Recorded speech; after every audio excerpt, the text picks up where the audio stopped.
Most people do not have an income problem first. They have an order of payment problem. That sounds small. It is not small. It is the whole machine. I learned a long time ago that money does not disappear by accident. It disappears because you built a line at the door of your life and you let everyone else step in front of your future. The restaurant takes its turn. The weekend takes its turn. The little luxuries, the fast comforts, the social plans, the upgrades, the monthly conveniences, the invisible leaks, they all put out their hand. Then, after the crowd is finished feeding, you turn to your future and offer it whatever crumbs are left, and you wonder why freedom never shows up. I do not say that to be cruel. I say it because most people are not broke in the way they think they are broke. They are not simply underpaid. They are misallocated. Their money enters a bad operating system, and the operating system is designed to keep them reacting, leaking, borrowing, delaying, and starting over. You can earn a decent living and still live inside a broken financial code. You can get a raise and still stay trapped. You can work harder, make more, and remain financially weak, because the system that receives your money is still defective. That is the part people hate hearing. They want a bigger paycheck to rescue a bad machine. I would rather fix the machine. When I look at ordinary financial lives, I do not first ask, how much do you make? I ask a much more dangerous question, who gets paid first when your money arrives? That one answer tells me almost everything. If your future gets paid last, your future will always stay poor.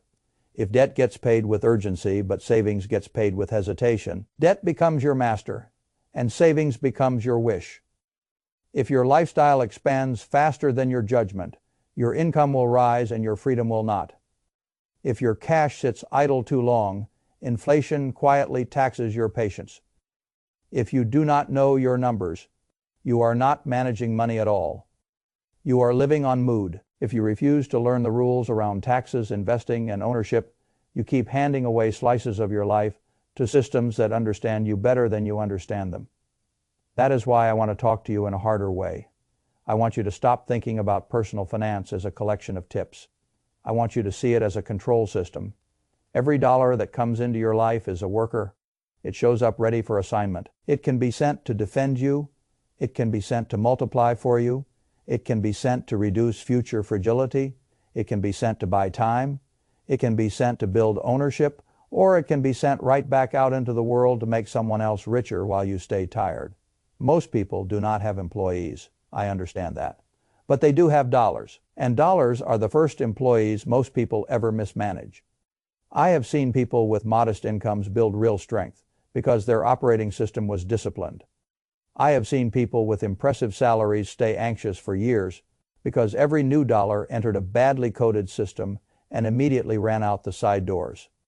So let me put it to you directly. Your financial life is not being decided by one giant mistake. It is being decided by repeated routing decisions. Who goes first? What gets fed? What gets starved? What gets delayed? What gets automated? What gets measured? What gets taxed? What gets invested? What gets protected? What gets given a chance to compound? That is the real game. And the first brutal rule is this: if you do not pay yourself first, you are teaching your life that your future is a low priority bill. People hear the phrase, pay yourself first, and they treat it like a slogan. It is not a slogan. It is a command to the operating system. The moment money arrives, a percentage of it should move out of reach of your impulses and into the hands of your future. Minimum automatic, not emotional, not conditional, not based on whether this month felt expensive. I do not care if it starts at 10% or some other defensible number that fits your reality. What matters is not perfection. What matters is hierarchy. The future must stop. The average person does the opposite. They treat savings as the leftovers category. They fund life, then fun, then friction, then convenience, and then, if a little survives, they call it responsible to save whatever remains. Whatever remains usually means almost nothing. That is not because they are evil or stupid. It is because a badly coded system always favors urgency over importance. The rent is loud. The app renewal is automatic. The dinner invite is social. The impulse buy is emotional. The future is quiet. So the quiet thing gets delayed. That is why automatic saving is not just a tactic. It is a rebellion against emotional accounting. I learned early that the market rewards patience, but your bank account will never become patient if every dollar gets a vote from your feelings. You have to remove the vote. You have to make the transfer happen before your excuses wake up. And the second brutal rule follows immediately. Do not get comfortable with bad debt. I am not talking about debt in the abstract like a professor drawing clean diagrams on a whiteboard. I am talking about the kind of debt that sits on your chest and makes your future expensive. The kind that lets you buy small things quickly and pay for them slowly. The kind that makes ordinary consumption look harmless while it quietly grows teeth. Credit card companies do not need you to be foolish. They only need you to be casual. They do not need a total collapse. They need a habit. They need you to stop flinching. They need you to buy the gift, the clothes, the gadget, the trip, the little relief, the I deserve it purchase, and they need you to stop noticing the interest meter running in the background. When an interest rate gets up into the low 20s, you are no longer using a convenience tool. You are feeding reverse compounding. People become obsessed with points, rewards, little perks, tiny rebates, little status tricks. Fine. The mathematics still crushes them if they carry a balance. You do not beat 20+% interest with airline points. You do not outsmart a bad liability with a cute reward program. A lot of people want to invest while simultaneously keeping expensive consumer debt alive. That is like trying to fill a swimming pool while someone left the drain wide open. I would much rather see you kill the bad drain than brag about the tiny stream entering from the hose. That is what people miss about personal wealth. It is not just about how much water comes in. It is about how many holes you still tolerate. And that leads to the third rule before you try to look wealthy. Build a buffer. A person without a buffer is not merely living tightly. A person without a buffer is permanently negotiable. One flat tire becomes a credit card balance. One medical bill becomes panic. One broken appliance becomes financing. One bad month at work becomes begging. One layoff becomes a fire sale of dignity. That is why I have always respected liquidity. Liquidity is not exciting. Liquidity is not glamorous. Liquidity does not photograph well, but liquidity gives you the right to think before you react. A real cash buffer is not wasted capital when your life is unstable. It is armor. I do not care how clever your long-term plan sounds if one surprise expense can still knock you into debt. That is not a plan. That is a fantasy with a spreadsheet. People love the idea of investing because investing feels like progress. A buffer feels boring, but boring is exactly what keeps you from becoming desperate. And desperation is the most expensive state a human being can enter. Desperate people sell low. Desperate people borrow badly. Desperate people say yes to terrible jobs. Desperate people tolerate nonsense because they need next Friday more than they value next year. Build enough cash to keep ordinary life from forcing stupid decisions on you. That cash reserve is not the finish line. It is the part of the machine that keeps the rest of the machine from tearing itself apart. Then there is the fourth rule. And this is where many intelligent people embarrass themselves. Know your numbers, not vaguely, not spiritually, not approximately. Know them in black and white. Know what comes in. Know what goes out. Know what you owe. Know your fixed costs. Know your leaks. Know your patterns. Know what your life actually costs before you start telling yourself stories about what you can afford. Most people do not have a money plan. They have a money mood. They feel behind. They feel okay. They feel stressed. They feel like they deserve a treat. They feel like they have been good lately.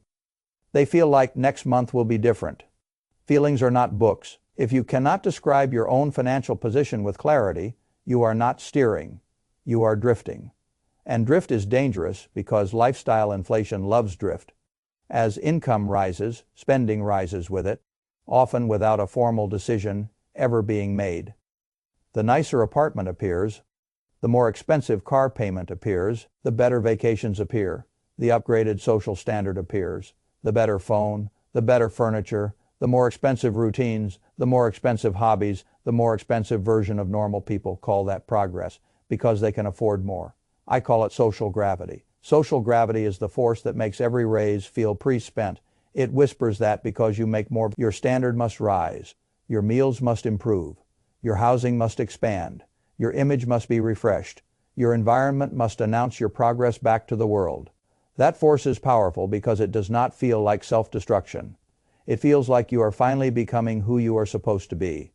In truth, many people are simply converting higher earnings into higher obligations. That is why net worth lags income so often. That is why high earners still panic. That is why successful-looking people still feel trapped. The money came in, the machine still routed it badly. And then there is the fifth rule, which people do not like, because it sounds personal. Some hobbies are too expensive for the stage of life you are in. I am not against pleasure. I am against unconscious tribute. There is nothing wrong with enjoying life. There is something deeply wrong with building a financial life in which your recreation behaves like a second landlord. A lot of people are not poor because they occasionally have fun. They are poor because they normalized expensive forms of identity maintenance. Shopping becomes therapy, collecting becomes self-expression. Constant travel becomes proof of being alive. Trend consumption becomes belonging. Every few weeks, the self needs to be refreshed through spending. That is not leisure. That is dependency, wearing nicer clothes. I have watched people with meaningful earning potential bury themselves under recurring lifestyle habits that do not look like debt because they are paid in cash. But cash-bought stupidity can wound you just as effectively as finance stupidity. The difference is only the monthly statement. You do not need every hobby that flatters your image. You do not need every premium version of your interests. You do not need to spend like the finished product while you are still financially under construction. If your leisure repeatedly delays your freedom, it is no longer innocent. And once you understand that, the sixth rule becomes obvious. You cannot save your way to serious wealth if you never expand your earning power. This is where many responsible people get stuck. They become very good at coupons, at little optimizations, at cashback, at squeezing a bit more efficiency out of a bad income base. They get addicted to defensiveness. Now, I like efficiency. I love rational allocation. But there is a ceiling to cutting. There is no ceiling to growth until you decide there is one. You can only reduce spending so far before there is nothing left to reduce without making life brittle. Income, skill, ownership, side revenue, negotiation power, specialized capability, business equity. These are all open sky by comparison. The earning side is much closer to infinity. That does not mean you neglect discipline. It means you stop treating small savings tricks as your main escape strategy. A person who saves a little more but never increases value to the marketplace stays constrained for a very long time. A person who learns how to earn more, then protects a larger percentage of that larger income, changes the whole slope of the graph. That is the shift people resist because it requires initiative. Instead of frugality theater, you may need a raise, you may need a better role, you may need a side business, you may need a specialized skill, you may need to sell, you may need to make something, you may need to become useful in a way the market can measure. But one way or another, you need more productive force, not just better excuses. I have said for years that the best investment for many people is still in their own ability to earn. That is not motivational fluff. It is capital allocation. A skill that permanently raises your future cash flow is an asset. A stronger reputation is an asset. Better judgment is an asset. Distribution is an asset. Negotiation ability is an asset. The market does not always hand you these things, but it pays heavily when you build them. If you only think in terms of saving more, you stay trapped in a shrinking room. If you think in terms of becoming more valuable and then saving and investing the difference, the room expands. The seventh rule is even less popular because it sounds technical. Stop overpaying taxes through ignorance. Taxes are one of the biggest drains on a productive life. I am talking about understanding the legal rules of the system well enough to stop volunteering extra pieces of your future. The wealthy rarely enjoy paying tax. What they do enjoy is using structure, timing, accounts, businesses, deductions, and legal planning to reduce unnecessary drag. The average person does the opposite. They work, withhold, spend. The more sophisticated person learns where the code is favorable. Tax, advantaged retirement accounts, tax, sheltered investment wrappers, business structures, where appropriate, deductible activity, where legitimate, better timing, better sequencing, better records, better planning. You do not need to become a tax lawyer to improve. You simply need to stop pretending ignorance is noble. Every dollar you legally keep and intelligently deploy is another worker staying on your side of the fence. People will say this sounds calculating. Of course it is calculating. It is money. The tragedy is not that the rules exist. The tragedy is that so many people never bothered to learn enough of the rules to stop bleeding. The 8th rule is where patience and courage finally meet. Do not wait too long to invest. Once you have enough protection in cash to keep life stable, idle money becomes a different kind of mistake. Cash in the bank feels safe because the number stays still, but a still number in an inflationary world is often a shrinking claim on reality. People say they want to invest later. Later when they know more. Later when the market feels safer. Later when they have more money. Later when things calm down. Later when they are less busy. Later is one of the most expensive words in finance. Because while you are waiting for perfect comfort, time is moving without you. Compounding is not just about return. It is about duration. The machine is not merely powerful because it grows. It is powerful because it keeps working while you sleep, while you age, while you hesitate, while the years pass. The longer you delay, the harder you have to work later to force the same outcome. This is what people miss when they hold extra cash for too long. They think they are being cautious. Often they are just paying hidden tuition to fear. Now, do not misunderstand me. I am not asking you to gamble. I am asking you to stop letting uncertainty become a permanent excuse for inaction. Learn enough to begin. Start in rational places. Diversify, match the risk to your time horizon and temperament. But start. There will never be a year when the world stops giving you reasons to delay. The market will always offer headlines. Politics will always offer noise. Recession will always threaten from somewhere. Something in your personal life will always demand emotional bandwidth. That is why disciplined investing matters. It prevents temporary noise from becoming permanent non-participation. And behind all of this is a final habit that deserves more shame than it usually gets. Most people do not just have bad habits. They have no deliberate financial identity. They do not know what they are building. They do not know what number represents safety. They do not know what level of spending represents suffocation. They do not know what percentage of income should be retained. They do not know how much emergency liquidity feels like breathing room. They do not know what their debt is costing. They do not know what their investments are meant to do. They do not know the difference between looking successful and becoming durable. So they drift from paycheck to paycheck with fragments of advice, little bursts of discipline, occasional guilt, temporary budgets, emotional resets, and then surprise when the years pass without real power accumulating. That is not a money problem. That is an identity problem. A financially serious person begins to think like an allocator. When money enters, the allocator already knows its first jobs: protection, preservation, reduction of bad liabilities, investment growth optionality. Only after those are handled does lifestyle get permission to expand. That ordering sounds severe to people who are used to treating every dollar as a reward token. I do not care. Rewards that destroy freedom are penalties with better branding. You can live for years inside this confusion and still appear normal because society is full of people doing the same thing. Everyone upgrades together. Everyone finances together. Everyone waits together. Everyone complains about prices together. Everyone acts surprised by interest together. Everyone assumes they will save more later. Everyone believes they will invest when the time is right. Everyone calls themselves responsible because they are busy. Busy is not the same as solvent. Normal is not the same as safe. Common is not the same as wise. If you really want to change your financial life, do not start with fantasy numbers and grand declarations. Start with payment order. Who gets paid first? What percentage leaves immediately for the future? How quickly bad debt gets strangled? How large a buffer makes panic less likely? How clearly your numbers are tracked? How aggressively lifestyle inflation is contained? How honestly your hobbies are examined? How intentionally your earning power is expanded? How legally your tax burden is reduced? How consistently your surplus gets invested? That is the operating system. That is the code. Get that code right. And even a moderate income can begin to behave with dignity.